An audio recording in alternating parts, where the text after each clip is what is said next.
Hello dear student, आप सभी का स्वागत है हमारे नए ऑनलाइन प्लेटफॉर्म के coaching centre FCC coaching classes में। हम आज से आपको रेगुलर क्लास 10th और क्लास 12 के केमिस्ट्री के जो वीडियो है वो उपलब्ध कराने की कोशिश करेंगे। चलिए आज हम केमिस्ट्री के सेकेंड चैप्टर के जो सेकेंड पेपर है उसका पहला चैप्टर देखने जा रहे हैं।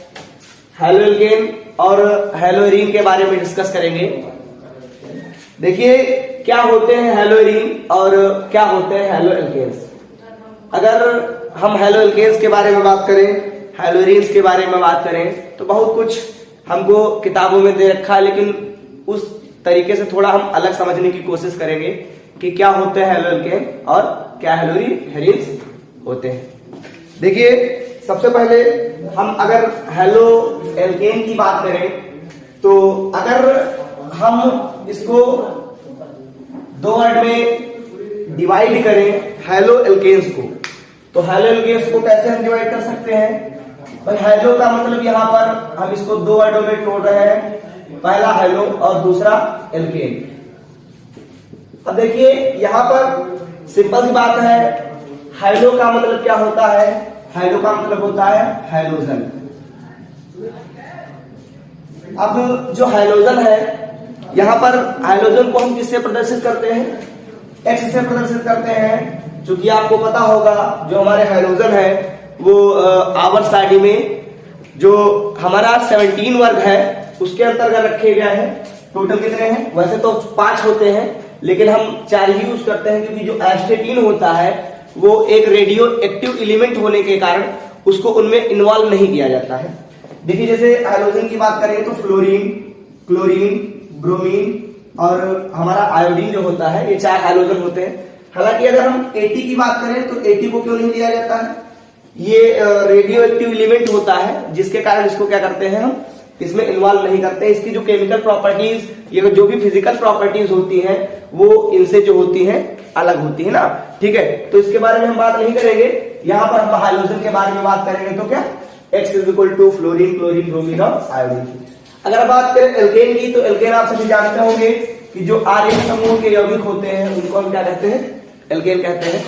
यहाँ पर जो एल्केन है वो क्या होता है, हाइड्रोकार्बन होता है। हाइड्रोकार्बन क्या होते हैं आपको पता होगा, जिनमें वे यौगिक केवल जो हाइड्रोजन और कार्बन से मिलकर के बने होते क्या कहलाते हैं, हाइड्रोकार्बन कहलाते हैं। तो चलिए इसी के बारे में हमको देखना है। भाई हमको एक ऐसे यौगिक की तलाश है जिसमें हाइड्रोजन भी हो और एल्केन का R ग्रुप हो, वही यौगिक हमारे क्या कहलाएंगे, हैलो एल्केन कहलाएंगे। अब देखिए ऐसा कोई यौगिक तब तक की संभव नहीं है कि जब तक कि उसकी चारों संयोजकताएं, मान लिया यहाँ पर जो हमारा हाइड्रोजन है, ठीक है, यहाँ पर R का मतलब हम CH3 रख सकते हैं और यहाँ पर H, तो टोटल ये क्या हो जाएगा, CH4 हो जाएगा। अब इसमें यह संभव नहीं है कि हमारा जो CH4 है इसके साथ हम Cl को ऐड कर दें। तब तक कि हम Cl को ऐड नहीं कर सकते हैं जब तक कि एक हाइड्रोजन को हम रिमूव नहीं करेंगे, ठीक है। तो जैसे मान लिया हमको सबसे पहले क्या करना है, ऐसे कंपाउंड की तलाश है जिसमें हाइड्रोजन भी जुड़ा हो और एल्केन भी जुड़ा हो। तो हम क्या करते हैं, सबसे पहले हम एल्केन की जो रिएक्शन है वो किससे करवा देते हैं, हाइड्रोजन से। क्योंकि हमको पता है यहाँ पर हम हाइड्रोजन को X के फॉर्म में नहीं लिख सकते। क्यों नहीं लिख सकते, क्योंकि जो हाइड्रोजन है हमारा ये एक नॉन मेटल की तरह रिएक्ट होता है ना, नॉन मेटल की तरह कार्य करता है। तो क्या होता है, इसके ऊपर निगेटिव चार्ज रहेगा और निगेटिव चार्ज को हम अकेले नहीं लिख सकते हैं। तो यहाँ पर हम X प्लस X जब कर देंगे तो यहाँ पर दोनों के बीच में क्या होगा, कोवैलेंट बॉन्ड जो होगा वो प्रिपेयर हो जाएगा और यहाँ पर हम H2 को कर सकते हैं। अब देखिए चूंकि हमको पता है हाइड्रोजन के ऊपर नेगेटिव चार्ज होता है और एल्केन के ऊपर पॉजिटिव चार्ज होता है, तो एक जो हाइड्रोजन होता है वो क्या करेगा, एक हाइड्रोजन को इसमें से रिप्लेस कर देगा, ठीक है, प्रतिस्थापित कर देगा। तो ये क्या बन जाएगा, RH बन जाएगा और माइनस का क्या निकल जाएगा, HX निकल जाएगा, ठीक है। तो कुछ इस प्रकार से पहली हमारी रिएक्शन हुई। अगर इसके एग्जांपल की बात करें तो इसको हम कैसे कर सकते हैं, R इज इक्वल टू हमारा CH3 हो जाएगा और ये H हो जाएगा।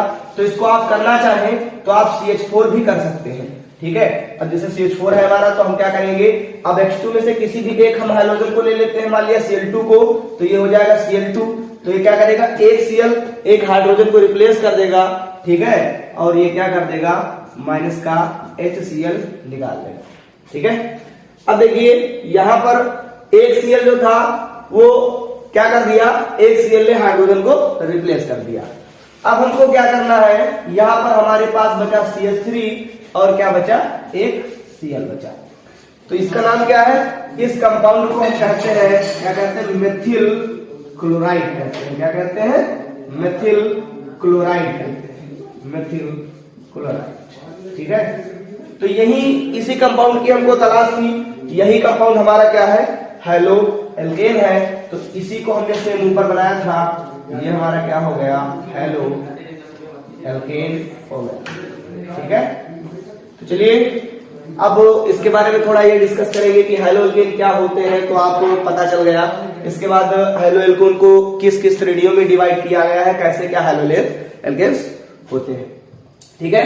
एक बार फिर से देख लेते हैं। तो इसकी डिफिनेशन क्या हो जाएगी, इसकी डिफिनेशन ये लिख सकते हैं कि एल्केन जो यौगिक होते हैं उनमें क्या किया जाता है, हाइड्रोजन के द्वारा हाइड्रोजन के प्रतिस्थापन से, ठीक है।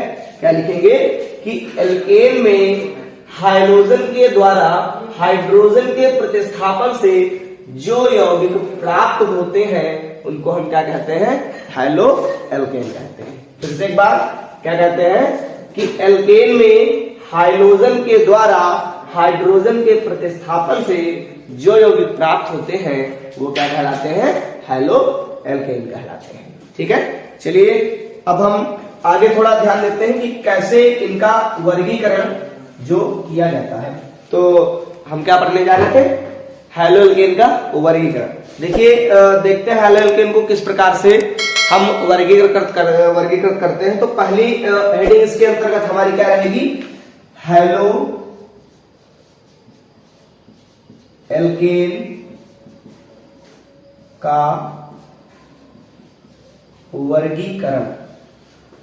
तो इसके अंतर्गत पहला पॉइंट क्या होगा, पहला पॉइंट ये हम देखते हैं कि हाइड्रोजन परमाणुओं की संख्या के आधार पर, पहला पॉइंट है हाइड्रोजन परमाणुओं की संख्या के आधार। चलिए तो जैसे हम एक केमिकल इक्वेशन के माध्यम से समझेंगे कि कैसे हैलो एल्केन्स को हाइड्रोजन परमाणुओं की संख्या के आधार पर वर्गीकृत किया गया है। जैसे वही हमने बताया था हैलो एल्केन कैसे क्या होते हैं। सबसे पहले आपको एल्केन लेना है, एल्केन पर हाइड्रोजन की रिएक्शन करवानी है, आपका क्या निकलेगा, HCl निकल जाएगा, पहले मेथिल क्लोराइड बन जाएगा। उसी प्रकार से हमको करना है। तो सबसे पहले हमको क्या करना है, सबसे पहले हम मेथेन लेंगे, इसका नाम क्या है, मेथेन है। अब इसकी रिएक्शन जो है हमें पहले क्लोरीन से करवानी है। तो जब क्लोरीन से रिएक्शन करवाएंगे तो क्या होगा, यहां से एक क्लोरीन जो होगा वो हाइड्रोजन को रिप्लेस कर देगा और क्या निकाल देगा, माइनस का HCl निकाल देगा। और ये हमारा जो होगा क्या हो जाएगा, यहां से एक CH3 बच जाएगा और यहां पर एक Cl रह जाएगा। तो ये पहला हमारा कंपाउंड बन गया, CH3Cl बन गया। इसके बाद हमको तब तक हाइड्रोजन इसमें क्या करना है, ऐड करना है, जब तक कि यहां पर हाइड्रोजन परमाणु हमको दिखाई देते हैं, ठीक है। तो यहां पर हम फिर से क्या करेंगे, क्लोरीन को ही ऐड करेंगे। तो क्लोरीन फिर से क्या करेगा, यहां से एक हाइड्रोजन को रिमूव कर देगा और HCl निकाल देगा। अब देखिए यहां पर क्या हो रहा है कि एक जो क्लोरीन है पहले से प्रेजेंट है, एक क्लोरीन जब इसके साथ आएगा तो क्या हो जाएगा, एक यहां से हाइड्रोजन रिमूव हो चुका है, तो ये हो जाएगा CH2 और यहां पर एक Cl है और एक Cl आकर के इसके साथ जुड़ेगा तो क्या हो जाएगा, CH3Cl2 हो जाएगा। इसके बाद अगले स्टेप में हम क्या करते हैं, अगले स्टेप में हम यहां पर फिर से क्या करेंगे, Cl2 जोड़ेंगे, क्योंकि हमने क्या कहा था कि तब तक यहां पर हम क्लोरीन को ऐड करते रहेंगे जब तक कि यहां पर हाइड्रोजन रह जाएंगे। तो देखिए यहां पर हम फिर से एक बार ऐड करेंगे, तो अभी हाइड्रोजन है ना, तो यहां पर माइनस का HCl जो होगा वो रिमूव हो जाएगा और फिर से एक ऐड हो जाएगा। तो यहां पर हमारा क्या बच जाएगा, CH और यहां पर Cl2 तो पहले से था, तो एक ऐड हुआ तो होगा CH3 Cl हो गया। इसके बाद हम क्या करेंगे, इसके बाद अभी एक हाइड्रोजन जो हमारा हाइड्रोजन परमाणु है वो यहां पर रह गया है, इसलिए यहां से हम क्या करेंगे, इस हाइड्रोजन को भी क्लोरीन के द्वारा क्या कर देंगे, रिमूव कर देंगे। अब देखिए यहां पर एक Cl फिर से निकल जाएगा माइनस का, तो ये हमारा क्या बच गया, ये हमारा बच गया C, और यहां पर Cl3 था और एक Cl इसके साथ ऐड हो गया तो CCl4 बन गया। अब इस प्रकार का जो वर्गीकरण है वो किसको प्रदर्शित कर रहा है, वो हाइड्रोजन परमाणुओं की संख्या के आधार पर हैलो एल्केन का वर्गीकरण प्रदर्शित कर रहा है। कैसे, चलिए देखते हैं। देखिए सबसे पहले यहां पर हम देखते हैं, तो अगर केमिस्ट्री आपने पढ़ी होगी इससे पहले तो उसमें आपको पता होगा मोनो का मतलब क्या होता है, मोनो का मतलब एक होता है, और अगर डाई की बात करें तो डाई का मतलब दो होता है, और ट्राई का मतलब क्या होता है, ट्राई का मतलब तीन होता है। पॉली जो होते हैं वो पॉली का मतलब आप कह सकते हो तीन से अधिक कह सकते हो, तीन से अधिक के लिए क्या लगाया जाता है, पॉली। जैसे मान लिया 4 हो जाएगा, 5 हो जाएगा, 6 डेस एन तक हो जाएगा, ठीक है।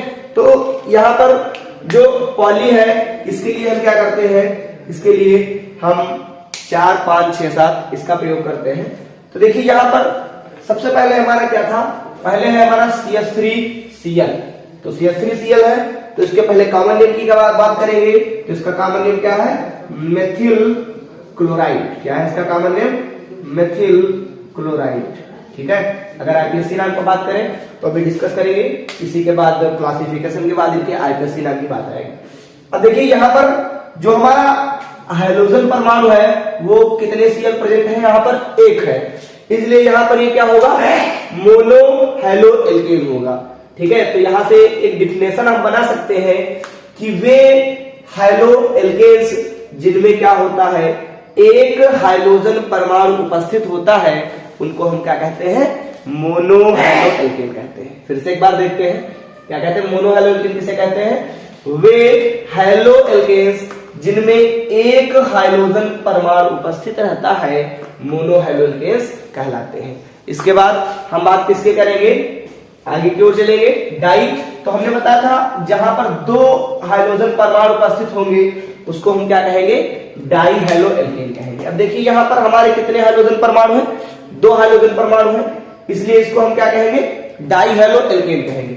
देखिए यहां पर हमारे 2 हाइड्रोजन परमाणु उपस्थित है, इसलिए हम इसको क्या कहेंगे, डाई हैलो एल्केन कहेंगे। तो इसकी परिभाषा क्या हो जाएगी कि वे हैलो एल्केन्स जिनमें 2 हाइड्रोजन परमाणु उपस्थित होते हैं उनको हम डाई हैलो एल्केन कहते हैं। अब इसके बाद हम बात करेंगे ट्राई हैलो एल्केन की। तो ट्राई का मतलब 3 बताया था, तो यहां पर इसका मतलब ये हो जाएगी कि वे हैलो एल्केन जिनमें 3 हाइड्रोजन परमाणु उपस्थित होते हैं क्या कहलाते हैं, ट्राई हैलो एल्केन कहलाते हैं। इसके बाद हम इसकी बात कर लेंगे, तो 3 से अधिक क्या कहलाएंगे, पॉली। अब देखिए यहाँ पर 4 हाइड्रोजन परमाणु हमारे प्रेजेंट है, तो इसको हम क्या कह सकते हैं, इसको टेट्रा हैलो एल्केन कह सकते हैं। 4 के लिए किसका यूज करते हैं, टेट्रा का। तो यहां पर हो जाएगा हमारा क्या, पॉली हैलो एल्केन। तो वे हैलो एल्केन जिनमें हाइड्रोजन परमाणु जो होते हैं वो 3 से अधिक स्थित होते हैं या उपस्थित होते हैं, वो हमारे क्या कहलाते हैं, पॉली हैलो एल्केन कहलाते हैं, ठीक है। बात समझ गए। अब देखिए यहां पर हमारा ये हो गया मोनो हैलो एल्केन, ये हो गया डाई हैलो एल्केन, ये ट्राई हैलो एल्केन, ये पॉली हैलो एल्केन। क्यों कहा, क्योंकि इसमें 1 हाइड्रोजन था, इसमें 2 हाइड्रोजन थे, इसमें 3 हाइड्रोजन थे और इसमें 3 से अधिक थे। तो इसके नाम हम कॉमन नेम की बात कर रहे थे, इसका क्या कॉमन नेम क्या है, मेथिल क्लोराइड। अगर इसके कॉमन नेम की बात करें तो इसका कॉमन है मेथिलिडीन क्लोराइड, मेथिलिडीन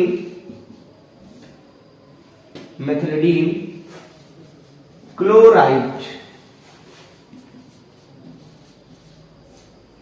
ठीक है।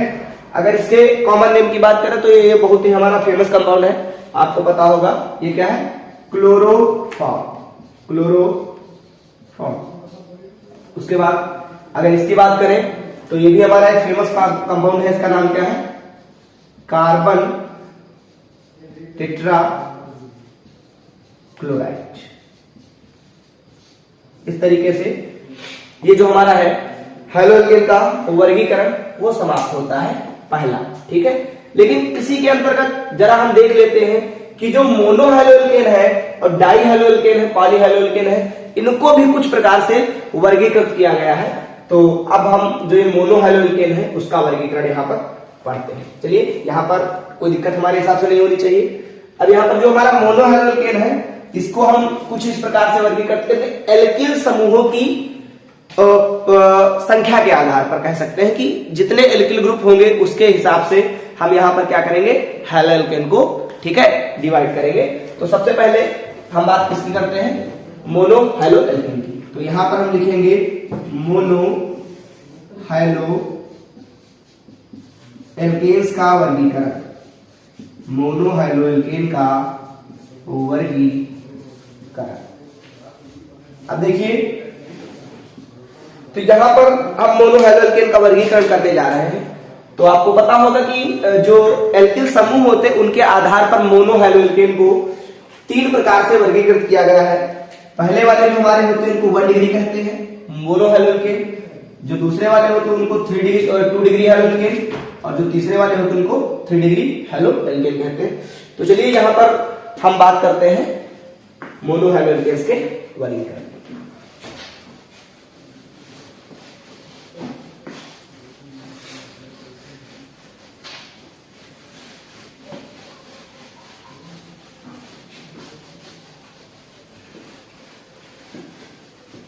अब देखिए, मोनो हैलो एल्केन्स के वर्गीकरण की बात करें तो पहला जो होगा वो क्या होता है, प्राथमिक मोनो हैलो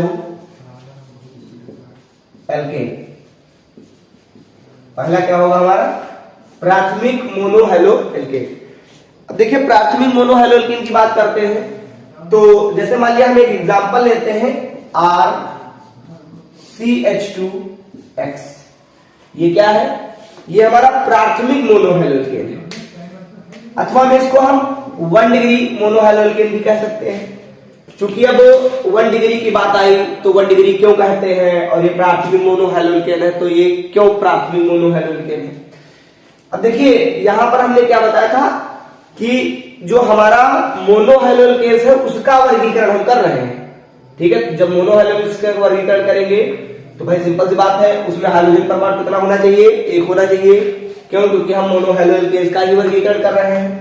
तो उसके अंतर्गत हम प्राथमिक मोनो हैलो एल्केन, तो प्राथमिक का मतलब होता है हमारा यहाँ पर प्राइमरी। तो इसकी बात करेंगे, देखिए अब यहाँ पर R है, CH2 है, X है।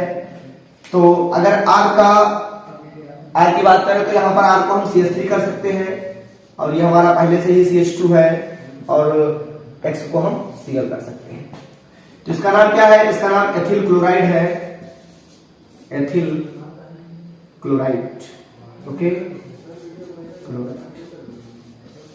ये हमारा हो गया एथिल क्लोराइड।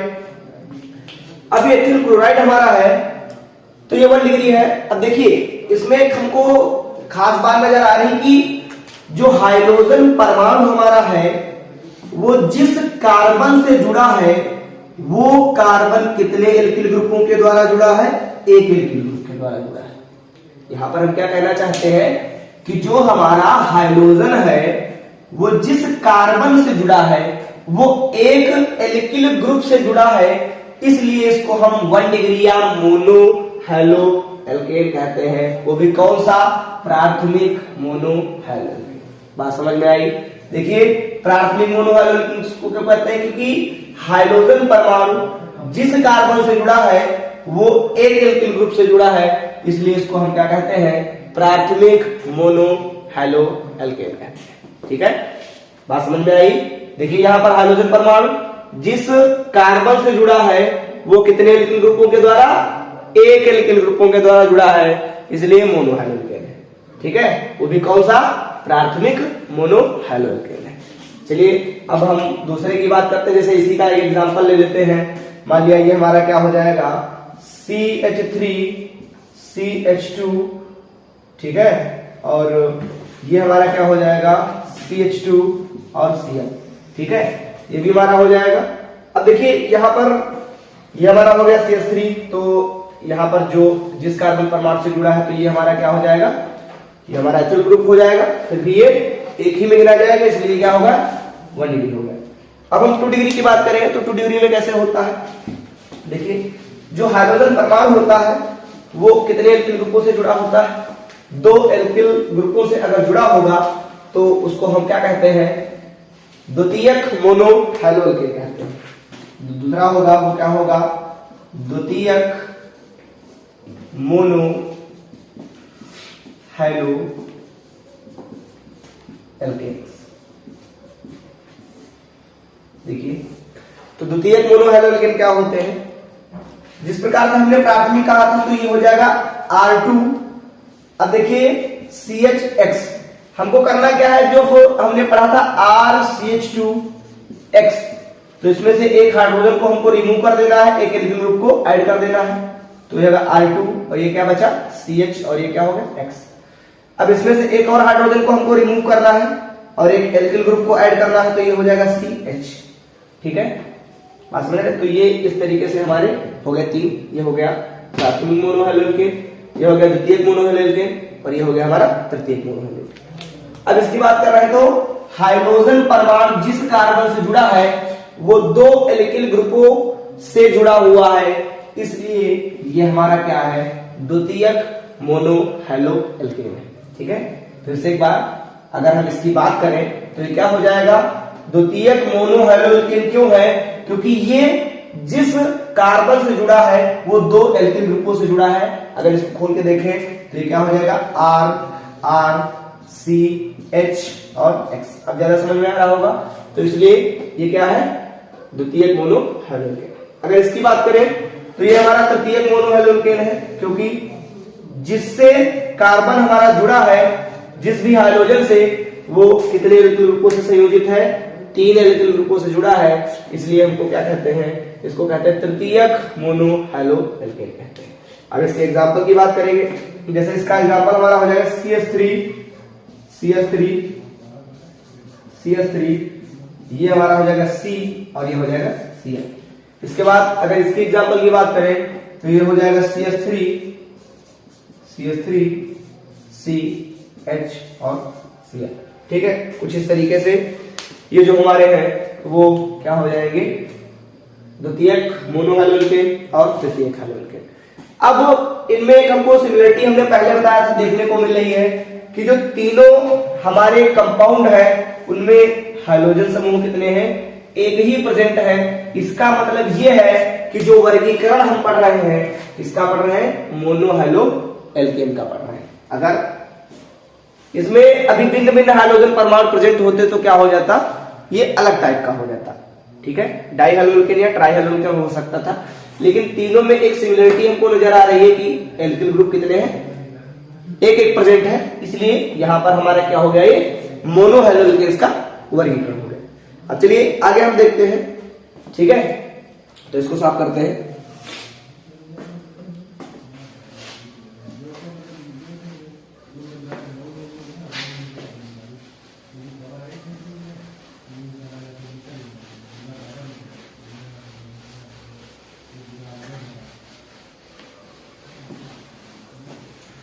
अब जो हमारा तीसरा टाइप है इसी के अंतर्गत हम मोनो हैलो एल्केन का वर्गीकरण तो पढ़ चुके थे।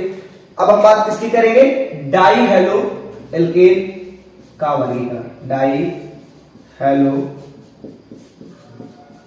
एल्केन का वर्गीकरण। अब देखिए डाई हैलो एल्केन जो है उनको 2 प्रकार से वर्गीकृत किया गया है, आपको पता होगा। एक हमारे क्या होते हैं, gem dihalide, gem dihalide. एक हमारे क्या होते हैं, विसनिल डाई हाइलाइट।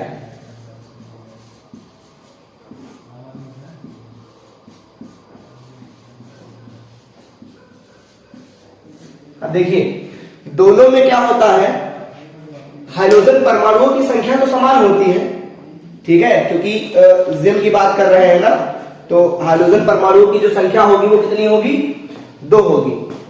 लेकिन इसमें एक अंतर होता है कि जेम का मतलब क्या होता है, जैसे मान लिया 2 हाइड्रोजन समूह है तो कैसे हम उनको जोड़ सकते हैं भाई, एक जो कार्बन होता है उनको क्या करते हैं, जब निकटवर्ती कार्बन परमाणु पर जोड़ सकते हैं, या तो उनको क्या कर सकते हैं, सिरों के इधर उधर जोड़ सकते हैं। ठीक है, जैसे मान लिया एक एग्जांपल की सहायता से समझते हैं।